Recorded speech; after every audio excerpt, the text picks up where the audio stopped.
Welcome back. Our top story tonight, Boeing grounded. President Trump has issued an emergency order to take all 737 MAX 8s and 9s out of the sky. This comes 3 days after the deadly crash of an Ethiopian Airlines plane that killed 157 people. Many countries, including Canada, just today have barred the MAX 8. But until now, the FAA had insisted there was no data to show the jets are unsafe. Boeing says it still has full confidence in the safety of its planes, but does support the order to ground them. The cause of both the Ethiopia crash and the Lion Air crash back in October are still both under investigation. For more on how all of this is affecting travelers, let's head to SeaTac Airport, where King 5's Ted Land has been checking with the airlines. Ted? Well, the Port of Seattle says Southwest is the only carrier with regularly scheduled 737 MAX service to or from Seattle. Alaska and Delta, the two largest carriers here, do not fly the MAX aircraft, though passengers flying through other U.S. cities may run into some problems. Here's how many 737 MAX 8 flights were in the air during the FAA announcement that the U.S. was grounding the aircraft type. None were heading to or from Seattle.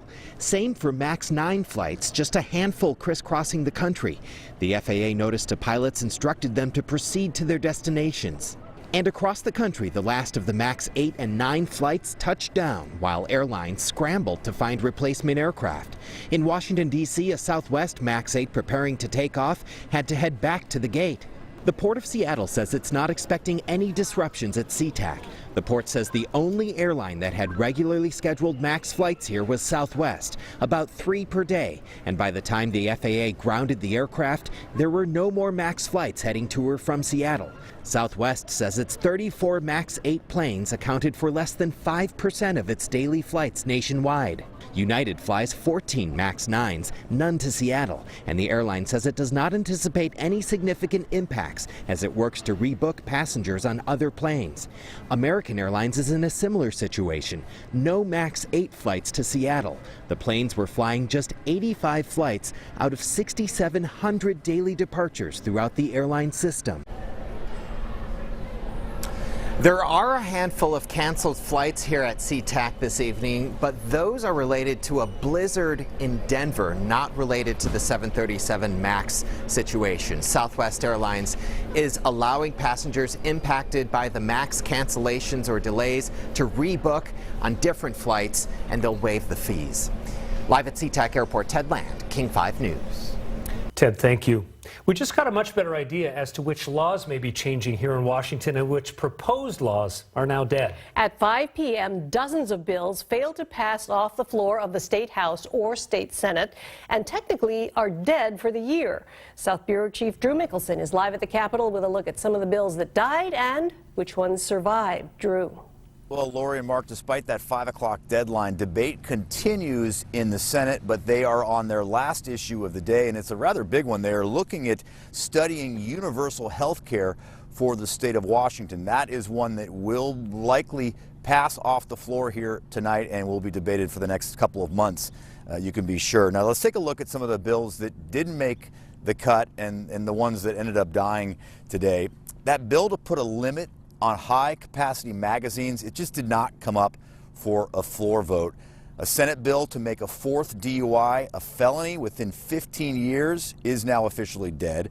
The move to ban marijuana ads on billboards and that one prohibiting dwarf tossing and other exploitation of little people also did not come up for votes ahead of that 5 o'clock deadline. So what did make it through the deadline? Well, the state of Washington's gas prices could go up following the passage of a new standard that would require fuel producers and importers to reduce greenhouse gas emissions. And the state's 3 strikes law may soon change. Right now, someone with 3 felony convictions gets an automatic life sentence. But a bill passed late today would take robbery 2, robberies that don't involve a weapon or injury, off that list of qualifying crimes. Some other things that passed just ahead of the deadline today: there could soon be specialized license plates for Purple Heart recipients, as well as fans of the San Juans, Mount St. Helens, the Seattle Storm, and Washington Wine. Now, of course, this is just one of several deadlines that we'll see during this session that will go deep into the spring.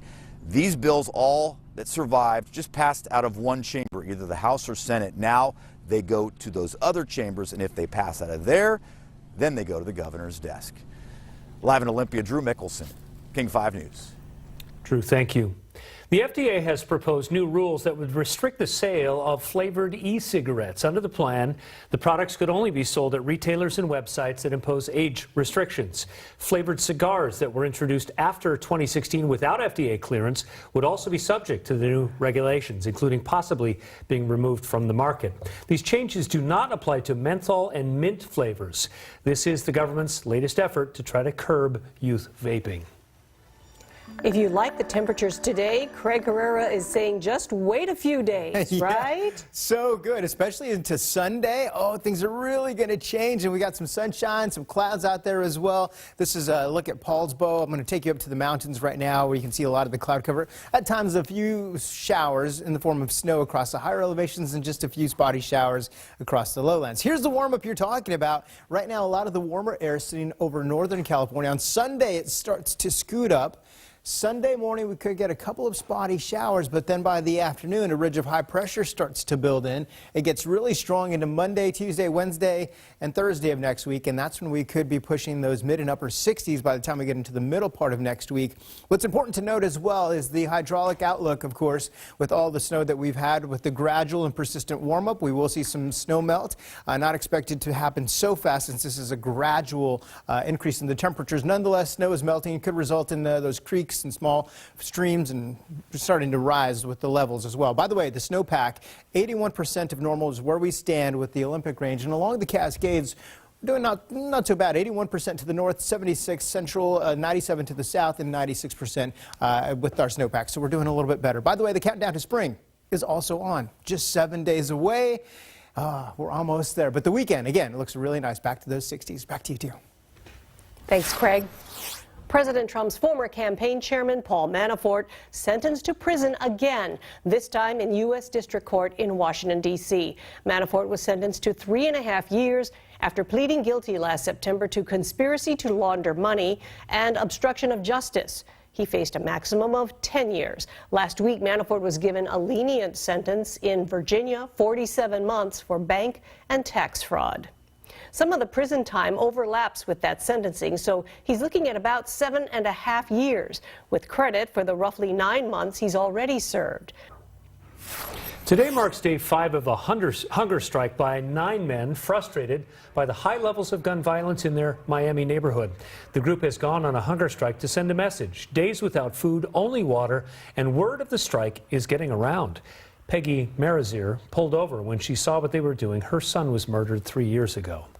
We've seen the real tangible effects of what we do today when there's a grieving mother around the corner who thinks nobody cares, that came in here and was able to release some of that pain that she carries.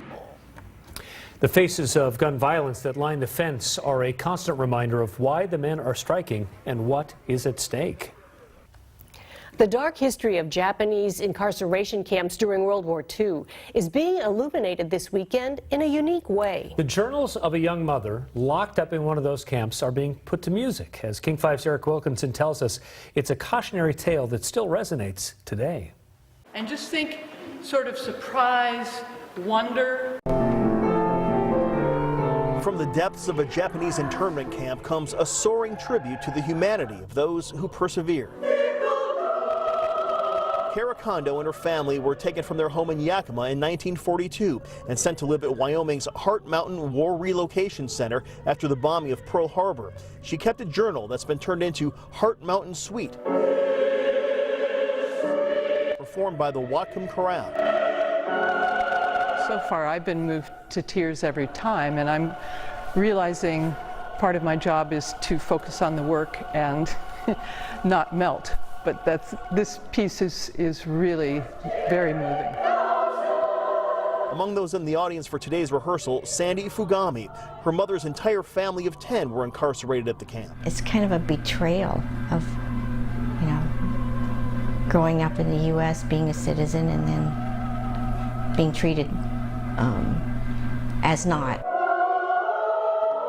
Conductor Deborah Brown says the piece isn't so much about pain and suffering as it is maintaining one's dignity in the face of prejudice and persecution. And the challenges of trying to carry on with life and take care of your children, even as you hear, and there's a part in the score, the clang of the gates shutting behind you. The women, I think, fared better than the men because the men are so bitter about it. Sandy Fugami believes the music is especially important in today's political climate where fear and prejudice still permeate. I never thought anything like this could happen again, but now I'm not so sure. She hopes our nation will soon turn a page and live in harmony. In Bellingham, Eric Wilkinson, King 5 News. The Whatcom Chorale performs the suite this Sunday at St. Paul's Episcopal Church in Bellingham. The show is just about sold out. If you're interested, we're linking ticket info to the story right now at king5.com. A major announcement in the ongoing battle between homeowners and the Navy on Whidbey Island. The Navy says it has concluded its environmental review of the impact of growler jet noise on the community. It will go ahead with its plan to greatly increase the number of touch-and-go flights by growlers at the outlying field in Coopville from about 3,000 a year to more than 12,000. Neighbors around the Coopville area have been fighting for years to stop the increase, saying the noise causes health problems and decreases their property values. Coming up, a routine training mission turns into a full-on rescue. How emergency responders were able to save a dog trapped on a snowy mountainside.